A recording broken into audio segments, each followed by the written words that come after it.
মিয়াৰ পিঠি বহল কৰি দিয়া হ'ব উজনিত। শিৱসাগৰত দেখা পালে ৰংঘৰৰ সন্মুখত ২৪ ঘণ্টা আঁঠু কঢ়াই থোৱা হ'ব। বৰঘৰত সোমাই চেলেঞ্জ সহ্য কৰা নহ'ব। এতিয়া মিয়াক চুমা খোৱাৰ সময় নহয়, মন্তব্য কৰিছে চিতু বৰুৱাই। হয়, আকৌ উকমুকাইছে মিয়াৰ নামত উজনি। আজিৰ পৰা উজনিত পিঠি ফালিব মিয়াৰ। মিয়াক পিটন দিয়া হ'ব, চিধা কথা চিতু বৰুৱাৰ। ৰফিকুল ইছলামক য'তেই পাম ত'তেই কাণত ধৰাই আঁঠু কঢ়াই থোৱা হ'ব। আমি জাতীয় সংগ্ৰামী অসমৰ সকলো সৈনিকক আমি এটা কথা কৈছো যে এই ৰফিকুল ইছলামক য'তেই দেখা পাব কাণত ধৰাই আঁঠু কঢ়াই থোৱা হ'ব। স্বৰ্গদেউৰ বৰঘৰত মিয়াৰ হুংকাৰ মানি লোৱা নহ'ব। চোৰৰ দৰে আহি অসমীয়া জাতিক ভাবুকি দিলে মিয়াই। গ্ৰেপ্তাৰ কৰক ৰংঘৰত ভিডিঅ' বনোৱা ৰফিকুল ইছলামক। গ্ৰেপ্তাৰ নকৰিলে প্ৰতিবাদ নিশ্চিত। এইখন অসম হয়, ইয়াত কেৱল খিলঞ্জীয়াৰ আধিপত্য থাকিব। মিয়াৰ উৎপাত কেতিয়াও সহ্য কৰা নহ'ব। মিয়াক লৈ আকৌ গৰজিছে চিতু বৰুৱা। ঐতিহাসিক ৰংঘৰৰ বাকৰিত আমাৰ বৰঘৰত সোমাই কোনোবা মিয়াই অসমীয়াক চেলেঞ্জ কৰিব, ইমান সাহস তেওঁলোকৰ। গতিকে আমাৰ স্পষ্ট কথা, আপোনালোকৰ সংবাদ মাধ্যমৰ জৰিয়তে আজি আমি মুকলিকৈ এটা কথা কৈ দিব বিচাৰিছো, এতিয়া বাংলাদেশীৰ লগত প্ৰেম নহয়, এতিয়া বাংলাদেশীক পিটন দি জাতি বচোৱা সময়।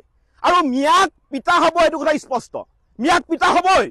আৰু আজিৰ তাৰিখৰ পৰা আমি জাতীয় সংগ্ৰামী অসমে মিয়াৰ বিৰুদ্ধে আমি যিটো অভিযান চলাই আছো, এই অভিযান আৰু অধিক তীব্ৰতৰ হ'ব। আৰু মিয়াৰ হৈ যোনবিলাক মানুহে ওকালতি কৰিবলৈ আহিব, পিঠি গুৰুল কৰি বহল কৰি দিয়া হ'ব। আৰু যিটো মিয়াই এই ঐতিহাসিক ৰংঘৰৰ বাকৰিত সোমাই অসমীয়াক চেলেঞ্জ কৰিছে, আমি তাৰ ইতিমধ্যে ঠিকনা উলিয়াই পেলালো। তাৰ ঠিকনা হৈছে বঙাইগাঁৱত।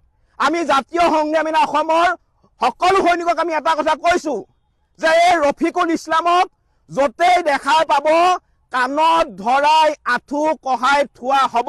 আৰু তাৰ পিছতে পুলিচক খবৰ দিব।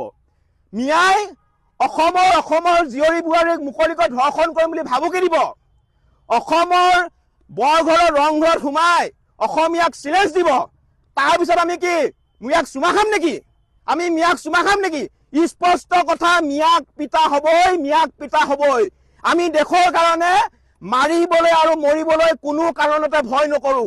এইখন অসম হৈছে কেৱল মাত্ৰ অসমীয়াৰ। ইয়াত কেৱল মাত্ৰ অসমীয়া মানুহৰ প্ৰভুত্ব আধিপত্য থাকিব লাগিব। ইয়াত মিয়াৰ স্থান নাই।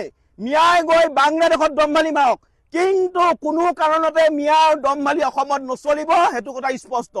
আৰু কৈছে এটা কথা কৈ দিব বিচাৰিছো, যদি অসম আৰক্ষীয়ে আজিৰ ভিতৰত যদি ৰফিকুল ইছলামক গ্ৰেপ্তাৰ কৰিব নোৱাৰে, জাতীয় সংগ্ৰামী সেনা অসমে ৰফিকুল ইছলামক য'তেই পাব হাত ভৰি ভাঙি দিব, আঁঠু কঢ়াই কাণত ধৰাই থব, সেইটো কথা স্পষ্ট। কাৰণ আমাৰ বৰঘৰত সোমাই কোনোবা মিয়াই অসমীয়াক চেলেঞ্জ দিব, কোনো অসমীয়াই কেতিয়াও কোনো কাৰণতে সহ্য নকৰে, কোনো কাৰণতে কেতিয়াও চাই নাথাকে। নিউজ ডেস্ক ৰিপৰ্ট, গণ অধিকাৰ।